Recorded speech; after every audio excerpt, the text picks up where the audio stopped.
Hello, j'espère que tu vas bien.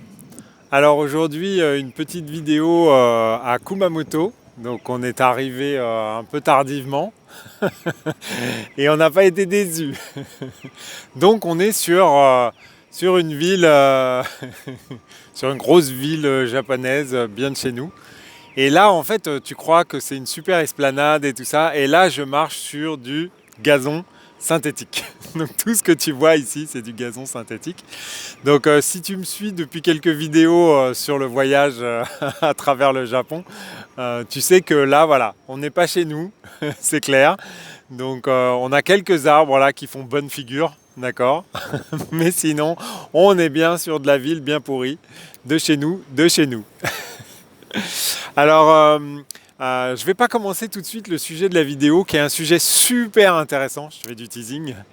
J'avais envie de refaire référence à la vidéo où j'ai parlé des enfants, parce que c'est très intéressant ce qui m'est arrivé aujourd'hui. On était dans un magasin de fournitures, tout simplement parce que la ville dans laquelle on était, ils étaient spécialisés dans tout ce qui était l'ameublement. Donc on a été voir un petit peu quelques magasins pour essayer de se donner un petit avant-goût, un petit goût tu vois, de l'expertise japonaise en termes de mobilier. C'était plus ou moins intéressant.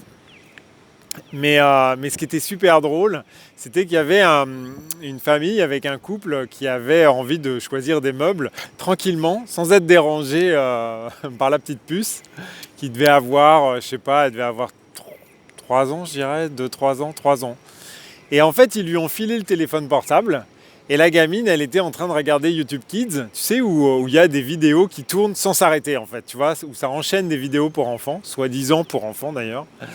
Et la petite fille, elle marchait comme ça dans le magasin sans regarder où elle allait. Alors c'est là où tu vois que Dieu est omniprésent pour les enfants. Tu sais, quand ils évitent le coin de la table, tu sais, que ça passe à ras de la tête comme ça. Et ben là, c'est un peu pareil. Et donc, elle se baladait comme ça avec le téléphone.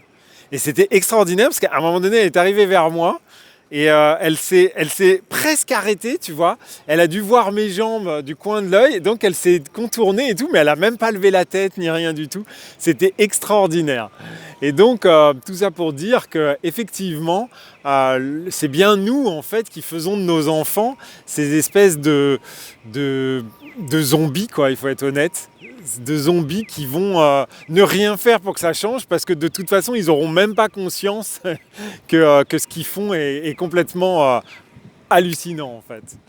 C'est les parents en fait qu'il faudrait changer ou qu'il faudrait qu'ils se réveillent et on est là pour ça.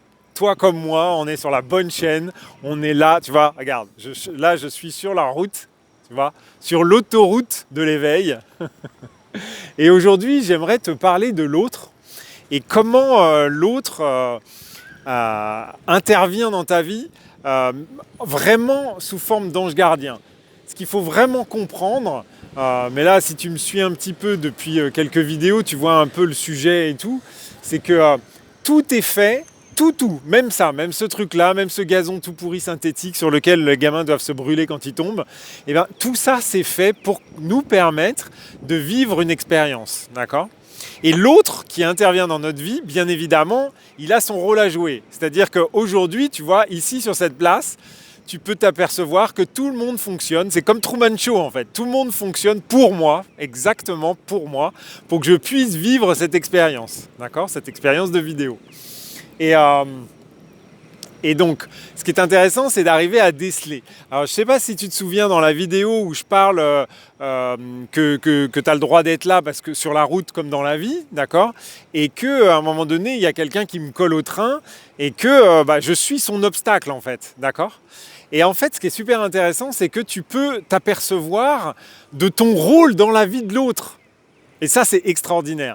Alors tu vas me dire, donc en gros, à chaque fois que je fais n'importe quoi dans la vie de quelqu'un, j'interviens comme un obstacle ou un ange ou quelqu'un qui va mettre en situation l'autre. Eh bien oui, en fait. Et c'est ça qui est fou. C'est-à-dire que même si tu es le dernier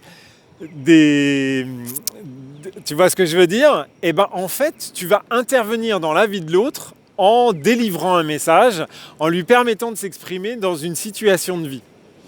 Le nombre de fois où un gars qui me fait une queue de poisson en voiture, eh bien en fait il porte un numéro de plaque d'immatriculation qui me donne un message, tu vois. Et, euh, et donc, c'était drôle parce que j'ai eu la même situation que l'autre fois dans la voiture, puisque effectivement, il y avait un gars qui me collait, donc je roulais tranquillement à la limitation de vitesse, et il y avait un gars qui me collait. Et à un moment donné, on arrive à un carrefour, et là, je vois qu'il met son clignotant dans le même sens que moi. Je me dis, bon, mince, je vais encore me le coltiner pendant, tu vois. Et donc, je me suis dit, bon, de toute façon, moi, j'ai pas changé mon comportement. Je suis son obstacle dans sa vie, d'accord. Mais à un moment donné, quand même, il me gonfle à me coller. Est-ce que moi, je peux pas agir? Et donc, j'ai vu une voiture qui arrivait. Et donc, ce que j'ai fait, j'ai mis pied dedans pour passer devant la voiture. Ce qui fait que le mec qui me collait, il n'a pas pu passer. Il a été obligé de passer derrière. Et c'était à mourir de rire parce que je me suis libéré de cette contrainte-là. Et le gars qui était derrière moi, le pauvre gars, lui est devenu aussi l'obstacle parce que de toute façon, il roulait encore plus lentement que moi. Donc, l'autre était foudrage probablement derrière. C'était très drôle. Mais tout ça pour dire que toi, tu peux aussi être soit l'ange gardien, soit l'obstacle. Alors bien évidemment, tu vas me dire, bah, là on vient de voir la situation de l'obstacle, voyons la situation de l'ange gardien. Bah, en fait, c'est quand tu vas parler à quelqu'un, c'est quand tu vas lui dire quelque chose. Alors même si tu lui dis ces 4 vérités, ou même si tu lui dis quelque chose de désagréable, ou même si tu utilises ton ego pour le faire, ce qui est encore pire, genre, elle me gonfle là, je vais lui en mettre plein la tronche, ça va me fiche la paix, machin et tout ça. Ou l'inverse, hein, je dis elle, mais parce que tu comprends bien que c'est toujours avec le conjoint qu'on a des interactions les plus vives, en général en tout cas. Et en fait, même quand tu fais ça, bien évidemment, l'autre, ça le met dans une situation où il doit aussi agir. Alors peut-être que lui, il va réagir avec le même ego, et alors là, on va parler pendant 1 heure de rien, de tout, de la belle-mère, de la dernière fois où t'as pas payé l'addition, ou de machin et tout ça, et des chaussettes sales qui traînent. Ou alors, l'autre peut très bien se dire, non mais attends, là, il me sort son jeu de l'ego et tout, moi j'ai pas envie de rentrer dedans. C'est son problème à lui. Et donc non, moi je fais style que j'entends pas, ou je dis bon bah je vais sortir, je vais faire autre chose ou machin, ou bah je vois que t'es pas dans un bon état, donc je vais te laisser mariner tout seul. L'autre n'est pas obligé de rentrer dans ton jeu non plus, d'accord? Donc ça c'est super intéressant parce que des fois tu te dis bah tiens quand j'ai dit ça, et tu vois que l'autre il lève les yeux, ou toc tu vois que tu te dis là, j'ai peut-être déclenché quelque chose, d'accord? Bien évidemment, il ne faut pas jouer à ça parce qu'on n'est pas là pour ça, en fait. Ce qu'il faut bien comprendre, c'est qu'on le fait parce qu'on ne sait pas qu'on est comédien dans la vie de l'autre, d'accord? Donc on le fait naturellement. Mais normalement, on doit conserver la compassion, la bienveillance. On n'est pas là pour dire à l'autre ce qu'il doit faire ou l'enseigner de quoi que ce soit, bien évidemment. On est simplement là pour être nous-mêmes. Et plus on arrive à garder cette distance par rapport à l'événement, et mieux on va pouvoir aider, si on veut vraiment aider l'autre, chose que bien évidemment il ne faut pas faire, hein, on ne veut pas aider l'autre, non. On veut qu'il se démerde avec ses problèmes. Moi je m'occupe de moi, je vais devenir heureux moi, et après, hein, le masque à oxygène dans les avions. D'abord toi et ensuite les autres. Sinon toi tu tombes dans les pommes et les autres se marrent. Donc là, ce qu'il faut, c'est vraiment rester serein et machin. Et pour ça, je voulais te raconter une petite anecdote assez intéressante, mais du point de vue de l'autre. C'est-à-dire que je vais t'expliquer. Donc aujourd'hui, on a bien bourriné, on a fait des sanctuaires, on a fait des visites, on a fait machin et tout, on était levé de bonne heure. Et on avait mangé un peu de pain le matin, tu vois, des pains au raisin, des pains machin et tout. Enfin, tu peux pas imaginer parce qu'au Japon, c'est pas comme chez nous, mais des pains dans lesquels il y a du raisin ou des pains dans lesquels il y a de la pomme. Et sauf que moi, d'habitude, c'est pas du tout ce que je mange le matin. Et donc, à un moment donné, je commençais à être vraiment... j'ai faim, quoi, j'ai faim. Et j'ai mangé une banane et il n'y a plus de banane et tout. Donc là, je dis, bon... moi j'ai toujours des granolas dans ma voiture, donc je dis bon, je vais me trouver un yaourt, tu vois, et avec ça je vais me faire un bon... Voilà, tu vois, il est dans ma vie lui aussi. Bon, lui il va se faire pécho, tu vois, grave. et là je me dis bon, il faut que je m'arrête à un Family Mart ou un convenience store, pardon, un magasin 24/24, là qui en a plein au Japon partout, et je vais m'acheter un yaourt, comme ça je pourrais manger mon truc. Et puis j'étais dans la voiture, puis je fais mais je vais pas Là, ils en ont marre, je suis en train de conduire, je vais pas m'arrêter. Tu vois, c'est l'idée que j'ai eue d'abord. Genre, hey, t'as faim, prends un yaourt. Ensuite, non, mais en fait, t'es pas tout seul dans la voiture, et puis il va falloir qu'elles attendent sur le parking pendant que tu manges, et machin. Là, le mental, tu vois. Et tout d'un coup, j'ai mon petit ange qui me fait, j'ai ma petite femme qui me fait, elle dit, tiens, un convenience store, tu voulais pas t'acheter un yaourt? Et là, je dis, ah, Dieu est là, Dieu est grand, Dieu est puissant. Je lui fais oui, merci de me le rappeler. Et hop, je me mets sur le parking. Je dis à tout le monde, vous voulez quelque chose? Non, non, non, non, papa, va t'acheter ton yaourt, c'est bon. Oh punaise, je suis allé m'acheter mon yaourt, j'ai mangé mon truc et tout. Et donc, que du bonheur, que du bonheur. Donc en fait, les autres sont aussi là pour nous, en fait, en permanence. Même quand ils nous collent, tu vois, au train ou machin, parce qu'à un moment donné, ça nous met en situation. Dès qu'il y a un mec qui me colle au train, je reste pas stoïque, bien évidemment. J'ai toujours envie de piler un grand coup. Non, je rigole. Mais soit d'accélérer, surtout qu'avec ma voiture, je peux le faire. Mais ça sert à rien en fait, je change mon comportement, machin et tout ça. Donc ça m'oblige à prendre sur moi, ça m'oblige à me dire qu'est-ce que tu as envie de faire, qu'est-ce que tu ressens, tu vois. Ça m'oblige à travailler sur moi. Alors peut-être que dans quelques temps, quand il y aura un gars qui me collera au train, je ferai même plus attention. Enfin, je serai peut-être myope à moitié, je verrai plus dans le rétro ou je sais pas. En tout cas, où il y aura peut-être plus de gars qui me collent sur la route. T'imagines ça, un monde où il n'y a plus de gars qui te collent sur la route? Je pense qu'avant, il y aura un monde où il n'y aura plus de gazon synthétique tout pourri et des arbres plantés dans le béton en haut des immeubles.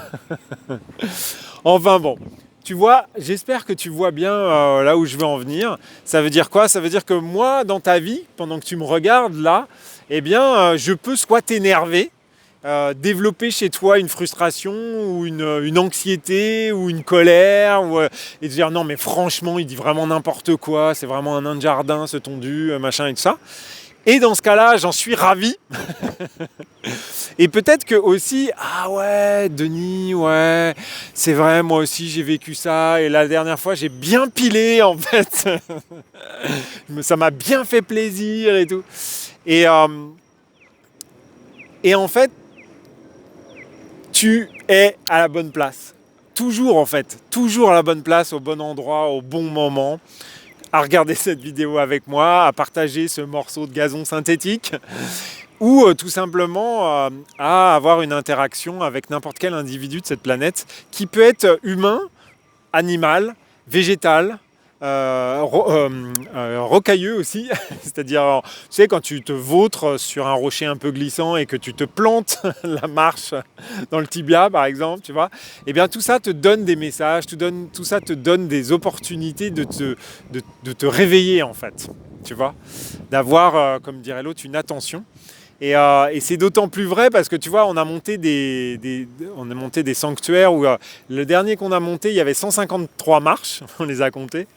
Mais des marches, tu vois, comme ça. C'est-à-dire que ce que je disais à ma fille, elle me dit waouh, mais c'est dur à monter ces escaliers-là, ils sont super raides. Je lui fais oui, c'est des escaliers où tu peux pas poster sur Instagram en même temps. Là, tu es obligé d'avoir ton attention. Tu vois. Alors que si tu regardes l'escalier, désolé pour le... Tu regardes cet escalier-là, celui-là, il est fait pour justement les zombies, en fait. Tu vois, où tu peux faire ce que tu veux en même temps que tu marches et que tu descends les escaliers. En revanche, quand tu montes un sanctuaire, crois-moi que tu fais attention à là où tu mets les pieds, parce que ça monte haut, ça monte raide, et que le Dieu qui habite là-haut, c'est ce qu'il veut pour toi, en fait. C'est que tu sois conscient de ce que tu vis à chaque instant. Sur ce, je vais te souhaiter, comme d'habitude, une journée de ouf. On n'est pas là pour dormir, ça a bien compris. On est là pour vivre, pour en profiter, pour respirer. Sans masque aussi, d'accord? Sans masque dans les deux sens du terme aussi. Faire tomber les masques citadins, urbains, professionnels et même familiaux des fois, d'accord? Je les mets au pluriel parce que parfois on en a plusieurs. Sur ce, j'en profite, j'embrasse toute ma famille, tous mes proches, tous ceux que j'aime, et toi aussi que je ne connais pas et à qui je porte toute mon affection, parce que dans mon cœur, tout ça c'est très grand, c'est très vaste. Je te souhaite une super journée et je te dis à très bientôt. Prends bien soin de toi.